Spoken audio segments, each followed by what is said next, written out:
गिरिडीह जिले के बिरनी थाना क्षेत्र में मंगलवार को एक दर्दनाक सड़क हादसे में 2 मजदूरों की मौके पर ही मौत हो गई, जबकि एक अन्य गंभीर रूप से घायल हो गया। घटना सरिया राजधनवा मुख्य मार्ग स्थित माखमरको पंचायत भवन के पास हुई। फिलहाल पुलिस ने शव को कब्जे में लेकर जांच पड़ताल शुरू कर दी है। बताया जाता है कि तीनों मजदूर पैदल माखमरको की ओर काम करने जा रहे थे। इसी दौरान पीछे से तेज रफ्तार पिकअप वाहन ने उन्हें जोरदार टक्कर मार दी। हादसा इतना भीषण था कि 2 लोगों ने मौके पर ही दम तोड़ दिया, जबकि एक व्यक्ति गंभीर रूप से घायल हो गया। घायल को स्थानीय लोगों की मदद से इलाज के लिए अस्पताल पहुंचाया गया। मृतकों की पहचान 70 वर्षीय वासुदेव साव और 65 वर्षीय लखपत साव की पत्नी लखिया देवी के रूप में हुई है। बताया जा रहा है कि सभी बिरनी थाना क्षेत्र के जीतकुंडी गांव के रहने वाले थे और मजदूरी करने माखमरको जा रहे थे। घटना की सूचना मिलते ही बिरनी पुलिस मौके पर पहुंची और शवों को कब्जे में लेकर पोस्टमार्टम के लिए भेज दिया। पुलिस मामले की जांच में जुट गई है। इस दर्दनाक हादसे के बाद स्थानीय लोगों में काफी आक्रोश देखा गया और क्षेत्र में मातम पसरा हुआ है।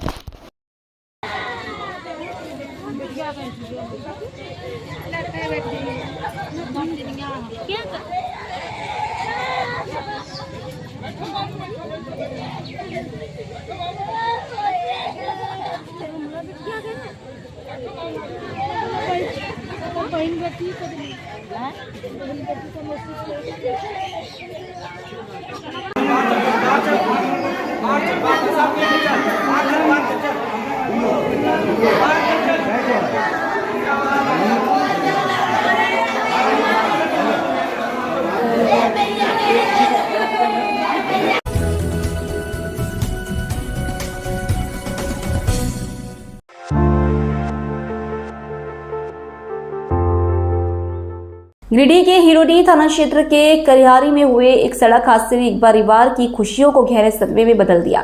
मिली जानकारी के मुताबिक 2 युवक खोरी महुआ से अपने एक साथी को लेकर बाइक से घर लौट रहे थे। इसी दौरान मौसम खराब था और बारिश के कारण सड़क पर साफ दिखाई नहीं दे रहा था। इसी बीच उनकी बाइक सड़क किनारे खड़े हाईवा से पीछे से टकरा गई। हादसा इतना गंभीर था कि दोनों युवक मौके पर ही बुरी तरह घायल हो गए। आसपास के लोगों ने तुरंत दोनों को धनवार अस्पताल पहुंचाया, जहां डॉक्टरों ने महेश मुर्मू को मृत घोषित कर दिया। दूसरे युवक सीवन मुर्मू की हालत नाजुक बनी हुई है। प्राथमिक उपचार के बाद उन्हें बेहतर इलाज के लिए धनबाद रेफर किया गया है। मृतक महेश मुर्मू करमटांड पंचायत मानिकबाद थाना हिरोडीह के रहने वाले थे। परिजनों के अनुसार उनकी शादी तय थी और जल्द ही बारात निकलने वाली थी, लेकिन उससे पहले यह हादसा हो गया। घटना के बाद पूरे गांव में शोक का माहौल है। पुलिस मामले की जांच कर रही है और आगे की कार्रवाई जारी है।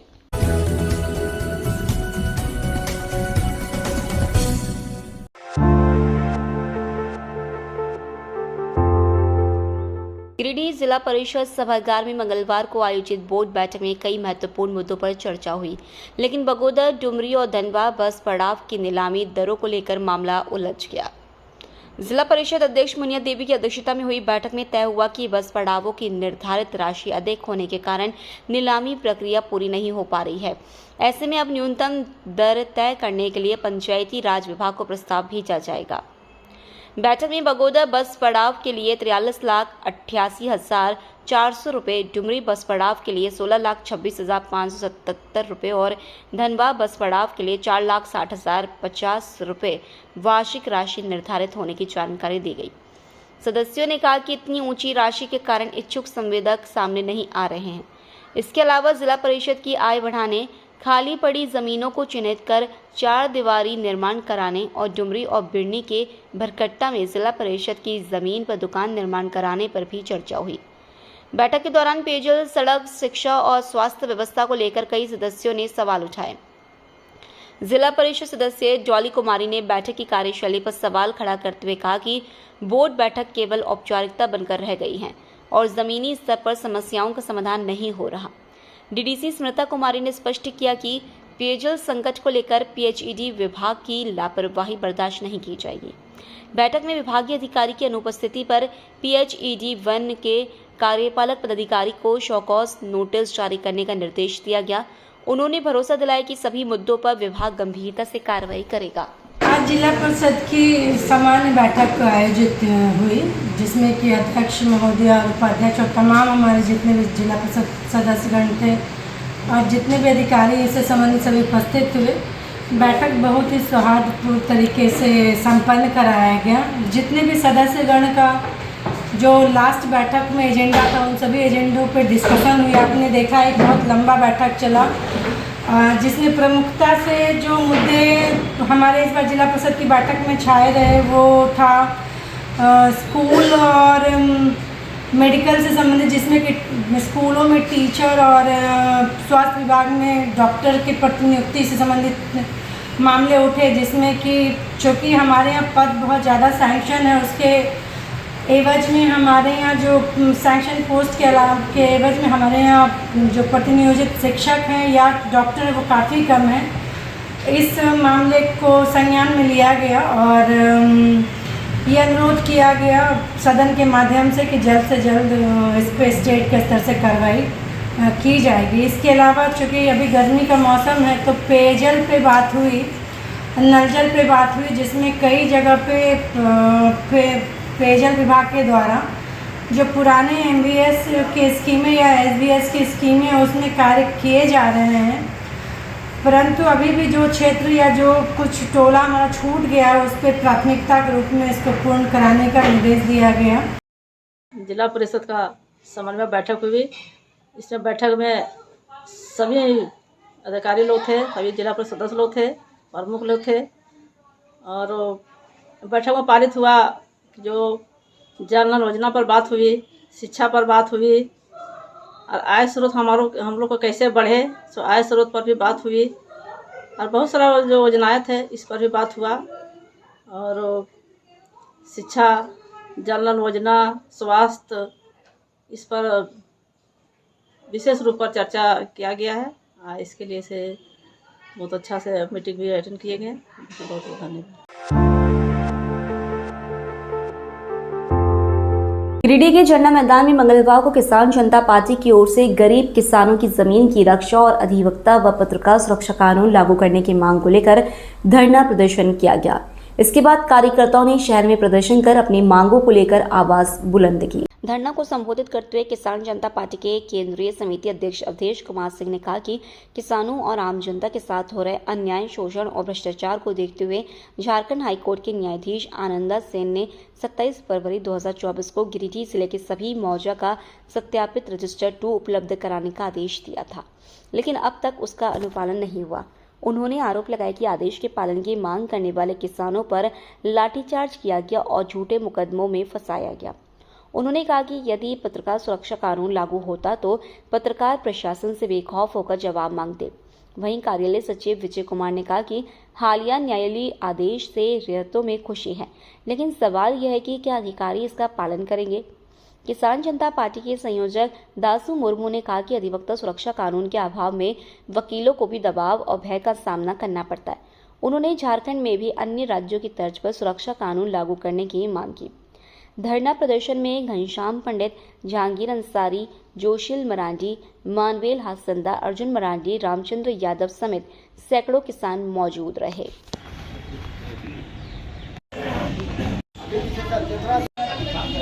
हम किसान पत्रकारों का अपमान नहीं सहेंगे। हम किसान पत्रकार सुरक्षा कानून लागू करो। पत्रकारों का अपमान, पत्रकारों का अपमान, पत्रकार सुरक्षा कानून लागू करो। 27 फरवरी 2024 को माननीय झारखंड उच्च न्यायालय ने गिरिडीह जिला के सभी मौजा के रजिस्टर 2 का प्रमाणित प्रतिलिपि देने का आदेश दिया था, लेकिन किसान जब इसका मांग करने लगे तो जिला प्रशासन ने किसानों को पिटवाया, जेल भेजवाया। हम लोग लगातार जो है सो आंदोलन करते रहे, लेकिन आज तक कोई पत्रकार महोदय डीसी से यह सवाल नहीं पूछ सके। कारण इसका एकमात्र कारण था कि पत्रकारों को भी डर है कि अगर हम प्रशासन के खिलाफ करेंगे तो अवधेश सिंह जैसा हमको भी लाठी खाना पड़ेगा। आखिर बेचारा जो कलम जो पत्रकार लिया है वो कहाँ से उसका हथियार का सामना करना पड़ सकेगा। इसलिए इसी तरह से यहाँ गिरिडीह कोर्ट में भी देखिए, वकील जो भी सरकारी कार्यालय में जाते हैं घूस देते हैं और घूस देके ही काम करवाते हैं, क्योंकि वो जानते हैं कि यदि प्रशासन का हम खिलाफ करेंगे तो हमको जेल भेजेगा। आज हमारे मंत्री इरफान अंसारी का जो कारनामा है, ये आम आवाम से ये किसान जनता पार्टी कहना चाहती है कि जिस तरह से हम लोगों किसान जनता पार्टी के किसानों पर तीसरी अंचल में पिटवाया, पुलिस से लाठी डंडा से महिला को भी अत्याचार करवाया।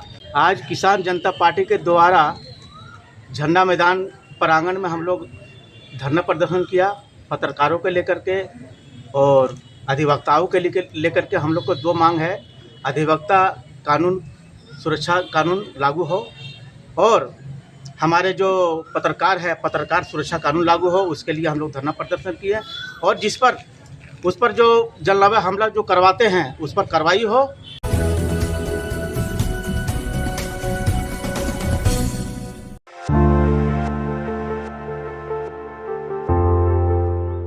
गिरिडीह स्थित सलूजा गोल्ड इंटरनेशनल स्कूल के पचम्बा परिसर SGIS मिलीमीटर्स में मंगलवार को प्री प्राइमरी वर्ग के बच्चों के लिए क्विज प्रतियोगिता 2026 का आयोजन किया गया। प्रतियोगिता में नर्सरी, LKG और UKG के बच्चों ने उत्साहपूर्वक भाग लिया। कार्यक्रम का उद्देश्य बच्चों में आत्मविश्वास बढ़ाने के साथ साथ खेल खेल में उनके सामान्य ज्ञान और मानसिक कौशल का विकास करना था। प्रतियोगिता के दौरान बच्चों से रंगों, फलों, जानवरों और कविताओं से जुड़े सरल व रोचक सवाल पूछे गए, जिनका उन्होंने पूरे आत्मविश्वास के साथ जवाब दिया। प्रतियोगिता का शुभारंभ विद्यालय की निदेशिका रमनप्रीत कौर, प्राचार्य ममता शर्मा और सीनियर एडमिनिस्ट्रेटर रूपा मुद्रा ने किया।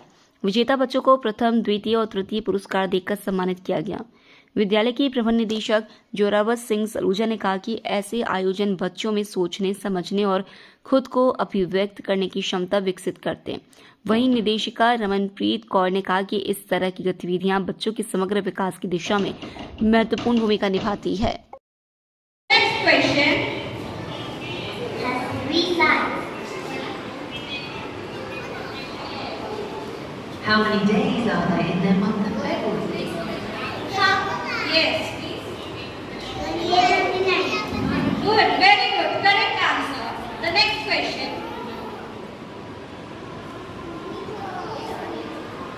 8 days in February and 29 days in a leap year.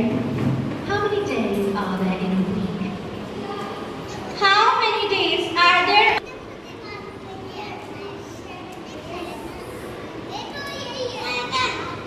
Very good. Correct answer. 10 days in a week. How many hours are there in a day? How many hours are there in a day? Please raise your hand if you know the answer.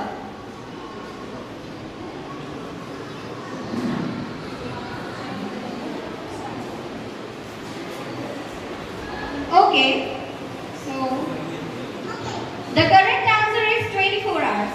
24 hours in a day. 0 points. Now for team B.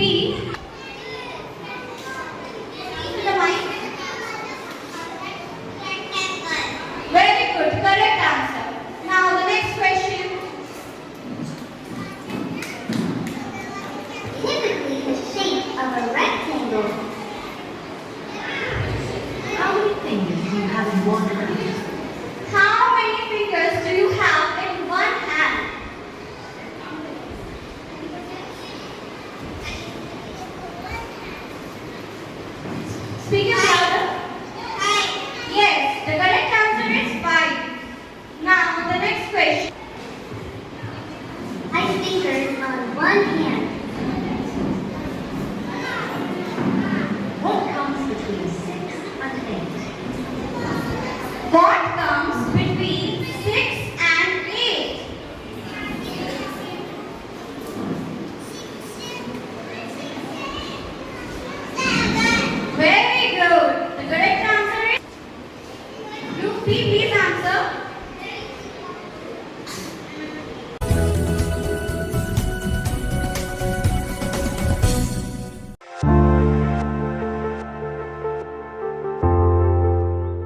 Giridih में आयोजित 2 दिवसीय 5वीं गिरिडीह जिला योगासन sport championship 2026 में GD बघिया modern and वैदिक school के विद्यार्थियों ने शानदार प्रदर्शन करते हुए कई पदक अपने नाम किए। प्रतियोगिता का आयोजन गिरिडीह जिला योगासन स्पोर्ट एसोसिएशन की ओर से श्री श्याम मंदिर हॉल में किया गया। प्रतियोगिता में विद्यालय के छात्रों ने अलग अलग वर्गों में भाग लेकर उत्कृष्ट प्रदर्शन किया। अंडर 10 वर्ग में अन्वी कुमारी ने स्वर्ण पदक हासिल कर विद्यालय का नाम रोशन किया। वहीं अंडर 14 वर्ग में लवली कुमारी ने रजत पदक जीतकर अपनी प्रतिभा का परिचय दिया। इसके अलावा अरुण, नुरेन, अनन्या, कृतिका, प्रियंका, आदिन और समन ने भी शानदार प्रदर्शन करते हुए बेहतर स्थान प्राप्त किया। छात्रों की उपलब्धि से विद्यालय परिवार में खुशी का माहौल है। इस मौके पर विद्यालय की प्राचार्य लवली मिश्रा, कोच उमेश वर्मा और शिक्षिका प्रकृति उपस्थित रहीं। सभी ने विजेता छात्रों को बधाई देते हुए उनके उज्जवल भविष्य की कामना की। विद्यालय प्रबंधन ने कहा कि यह सफलता अन्य विद्यार्थियों को भी योग और खेल गतिविधियों में भाग लेने के लिए प्रेरित करेगी।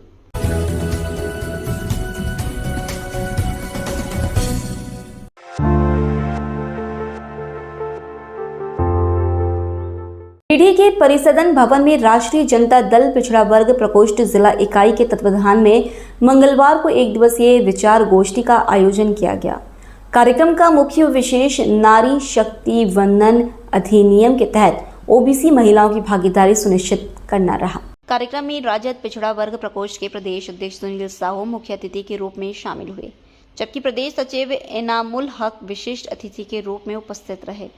कार्यक्रम की अध्यक्षता जिला अध्यक्ष इरफान आलम यादव ने की। सभा को संबोधित करते हुए सुनील साहू ने कहा कि वर्ष 2023 में महिलाओं को 33% आरक्षण देने के उद्देश्य से नारी शक्ति वंदन अधिनियम पारित किया गया था, लेकिन अब तक इसे लागू नहीं किया गया है। उन्होंने कहा कि ओबीसी महिलाओं की भागीदारी सुनिश्चित किए बिना महिला आरक्षण अधूरा है। उन्होंने इस मुद्दे पर क्रमबद्ध आंदोलन चलाने की बात कही। जिलाध्यक्ष इरफान आलम यादव ने कहा कि सामाजिक न्याय की लड़ाई में पिछड़े वर्गों और महिलाओं की भागीदारी सुनिश्चित करना समय की मांग है। उन्होंने कहा कि संगठन वंचित और पिछड़े वर्गों को उनका अधिकार दिलाने के लिए हर स्तर पर संघर्ष करेगा। कार्यक्रम में लखन प्रसाद यादव, सत्यनारायण यादव, रामेश्वर प्रसाद यादव, बलदेव नायक, कामरान अंसारी, संजय शर्मा, विनोद गोप, कामेश्वर साहू, असलम अंसारी समेत बड़ी संख्या में राजद पदाधिकारी और कार्यकर्ता मौजूद रहे। आज 5 मई 2026 को नए परिसदन भवन गिरिडीह में राष्ट्रीय जनता दल पिछड़ा प्रकोष्ठ का एक अहम बैठक रखी गई थी। इस बैठक में तमाम जिला कमेटी के पदाधिकारी और आज की बैठक की चीफ गेस्ट मुख्य अतिथि आदरणीय श्रीमान राष्ट्रीय जनता दल के पिछड़ा प्रकोष्ठ के प्रदेश अध्यक्ष बड़े भाई श्री सुनील साहू साहब जी आज के कार्यक्रम में उपस्थित हुए। तमाम जिला कमेटी की ओर से हम इनको बधाई देते हैं, धन्यवाद के पात्र हैं। आज मुख्य बिंदु 2023 में जो 33% महिलाओं का आरक्षण मिला था, जो आज तक धरातल पर देखने को नहीं मिला। 2023 में मोदी सरकार के द्वारा महिलाओं को 33% आरक्षण देने के लिए लोकसभा में एक बिल लाया गया था। उस बिल का नाम था नारी शक्ति वंदन अधिनियम। जब वो बिल लाया गया तो राष्ट्रीय जनता दल के साथ साथ विपक्ष के सभी राजनीतिक दलों ने आंख बंद करके उस बिल का समर्थन किया और सर्वसम्मति से नारी शक्ति वंदन अधिनियम को पास कर दिया। 2023 में ही पास कर दिया, लेकिन एक शर्त उसमें रखा गया था कि उसमें ओबीसी महिलाओं की भागीदारी को भी सुनिश्चित किया जाए। बिल को सर्वसम्मति से पास किया गया, बस इतना ही था कि ओबीसी महिलाओं की भागीदारी को सुनिश्चित किया जाए। अब प्रश्न उठता है कि जब पक्ष विपक्ष सारे लोगों ने मिल करके उस बिल को 2023 में लागू कर दिया गया, तो मोदी सरकार ने उसे लागू क्यों नहीं किया? 23 समाप्त हो गया, लागू नहीं हुआ। 2024 समाप्त हो गया, लागू नहीं हुआ। 2025 समाप्त हो गया, लागू नहीं हुआ। 2026 में फिर से अप्रैल महीने में उसी बिल को लाया जाता है। तो विपक्ष ने पूछा, भाई ये क्या कर रहे हो आप? जो बिल पहले से ऑलरेडी पास है उसको दोबारा लाने का क्या मतलब है? तो नहीं, उसमें कुछ संशोधन करना है। ठीक है भाई, क्या संशोधन करना है? पेपर दीजिए। जब उस पेपर को पढ़ा गया तो हमारे विपक्ष के सांसदों ने कहा कि आपके नियत में खोट है। हम सोचते थे कि आपकी दाल में काला है, लेकिन आपकी तो पूरी दाल ही काली है। माने उसमें महिला आरक्षण के नाम पर आप परिसीमन करोगे, और परिसीमन भी इस ढंग से करोगे कि अगर वो गलत है तो विपक्ष वाला उस पर आवाज नहीं उठा सकता है, विपक्ष उसके खिलाफ कोर्ट नहीं जा सकता है, यहाँ तक कि आम आदमी भी उसके खिलाफ कोर्ट नहीं जा सकता है। यानी कि ये लोकतंत्र है या राजतंत्र है? आप गलत सलत काम कर लोगे और उसके खिलाफ शिकायत नहीं कर सकते हैं, आवाज नहीं उठा सकते हैं।